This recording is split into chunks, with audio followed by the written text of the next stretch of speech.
Ever find yourself halfway into a repair, knuckles scraped, trying to squeeze a manual ratchet into a space that barely fits a finger? That is exactly where this little beast from the atomic line steps in.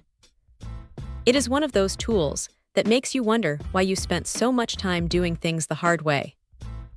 Right out of the gate, the first thing you notice is the size. It is surprisingly compact, and that low-profile head is a genuine lifesaver when you are working in the cramped quarters of an engine bay. It just slips into those tight spots, where a bulkier tool would be fighting you every inch of the way.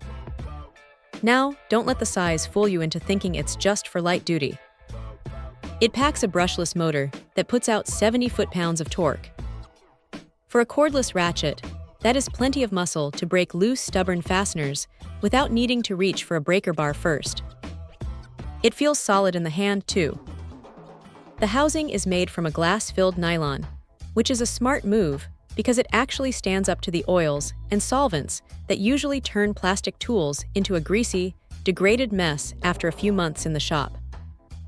It feels like it was built to take a bit of a beating. The variable speed trigger is another highlight. It gives you that fine control you need to seat a bolt without cross-threading it, which is a massive relief when you are working with delicate components. And for those times when you are working in the dark corners of a vehicle, the onboard LED light is actually positioned well enough to be useful, rather than just being a dim afterthought. It casts a clean beam right where the socket meets the bolt. There is a trigger lock, which is a small detail, but it saves you from accidentally firing the thing up while it is sitting in your tool bag or on the workbench.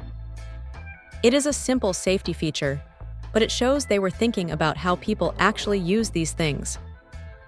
If there is a downside, it is that the tool is sold as a bare unit, so you will need to have your own 20V batteries on hand. Also, while it is compact, it does have a bit of weight to it, about 2.5 pounds, so your wrist might feel it after a long day of heavy wrenching. It is not a deal breaker, but it is something to keep in mind if you're used to featherlight hand tools. Honestly, if you are already deep into the 20V ecosystem, this is a no-brainer addition to the kit. It is punchy, it is durable, and it turns those frustrating, time-consuming jobs into something you can actually finish before lunch. It is a solid piece of engineering that does exactly what it promises without any unnecessary fluff. Check out the video description for updated price. And thank you for watching this video.